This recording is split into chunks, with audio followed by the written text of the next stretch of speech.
Your Enemy, Manthara, Life Coaching Series. Who doesn't have any enemy? We all in the course of our life journey, in our endeavor to achieve something, with all our idiosyncrasies keep encountering enemies from time to time. In fact, it can be safely assumed that one who doesn't have any enemy has never attempted anything worthwhile in life. Now, there can be different kinds of enemies that can be classified as further. Enemies can be open or hidden, known or unknown, and we have to deal with each one in a different manner as shown above. Different levels of hurdles can be posed by each type of enemy, but the most unpredictable is the one who remains unknown and hidden. In this context, let me draw your attention to the infamous Manthara of the great epic Ramayana. Manthara, formerly Princess Rekha and sister of Queen Kaikeyi, is deemed by many to be the villain who was the cause for Lord Rama's exile and Sita's miseries. Those who have read this epic are aware of the actions of Manthara and the sequence of events that followed. For others, let me list out the same herewith. 1. An overambitious Princess Rekha utilizes potent potions to look attractive and fit for several years. 2. An adverse reaction of this leads to her turning into a hunchback with sagging skin, making her look old and diseased. 3. Kaikeyi, her sister, resorts to take up her responsibility, whom she accompanies with to Ayodhya after her betrothal to King Dasharatha. 4. Kaikeyi fights alongside Dasharatha in the battlefield and also saves his life, for which Dasharatha grants her 2 boons, wishes, which she banks up for a future date. 5. Manthara has always been caring towards Kaikeyi and does it even more after this event, for which she gets rebuked by all as a maidservant. 6. Upon hearing news that the king has selected Prince Rama, Kaushalya's son, to be coronated instead of Prince Bharata, Kaikeyi's son, Manthara is filled with rage. 7. It is Manthara who provokes Kaikeyi with the premise that her own son Bharata may be denied a good royal life if he is denied the throne. 8. It is Manthara who reminds Kaikeyi that she should demand the ascension of Bharata to the royal throne and exile of 14 years for Rama, in lieu of the 2 boons that Dasharatha owes to her. Rest of the events are history that make up the rest of Ramayana.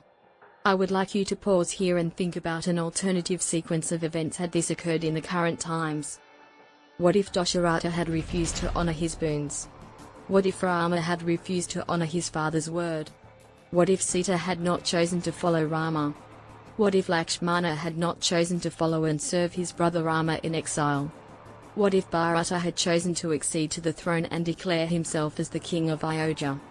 It would have been quite a different story, much like the Game of Thrones or that of despotic rulers like Aurangzeb, Herod, Peter, etc. In Ramayana, the evil plans of Manthara fell flat at Bharata's level. Alas, now we might not see such kind of sacrifice for one another anymore.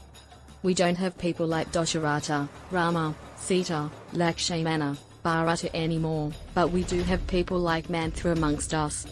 Hence, we need to understand the modus operandi of people like Manthara amongst us. Her villainous character has the following shades. 1. Overambitious, who would go to any extent to remain the center of attraction, using harmful concoctions for beautification. 2. Resentful and revengeful temperament forged by a shattered and mortified ego, rebuked by all for ugly looks and actions too. 3. Megalomaniac control freak who could mask real intentions behind a caring attitude, total control of her sister. Further, it would be impossible for anyone to think that someone frail and lowly like Manthara could eke out such evil plans. She cunningly utilized everything at her behest to seize power from mighty people. The following points are worth pondering. 1. An impeccable image built over the years, complete faithfulness and loyalty towards Kaikeyi. 2. Consistent actions complementing her image, ignoring everyone's rebuke and continuing her chores. 3. Excellent persuasion skills. How else could she turn around a happy and loving Kaikeyi against Rama, and make her ignore the fact that Dasharatha, who loved her the most amongst his 4 wives, would pose a danger to the royal well-being of her own son Bharata? 4. Perfect situational awareness. A low-profile maidservant, as seen by others in Ayodhya, who jumps into action at the right time. Announcement of coronation of Rama, with the right tools, using Kaikeyi as a front. 5. Racketeer mindset, coaching her sister to exact chantage via emotional blackmail of the king. 6. Skilled at partisanship and insurgency, no one knew that it is Manthara who is behind all the turmoil. The brothers Shatrughna and Bharata realize this at a later stage after the game has been played on the Maya, after Rama's exile. So, it is imperative that we know how to identify the Mantharas in our lives and stop the dominoes effect, like Bharata, who refused to accept the throne at any cost and waited till the return of his brother Sri Rama. It is easier said than done. Everyone doesn't get to have the luxury of bonding like the Raghavamsha brothers. Therefore, if you are faced with a situation like that of Lord Rama, you need to act swift in order to avoid an exile-like situation. Here are the 3 pivots using which you can determine the genuineness and gravity of any situation. Trust. There can be no transaction without some amount of trust. It is trust that moves the wheels of time.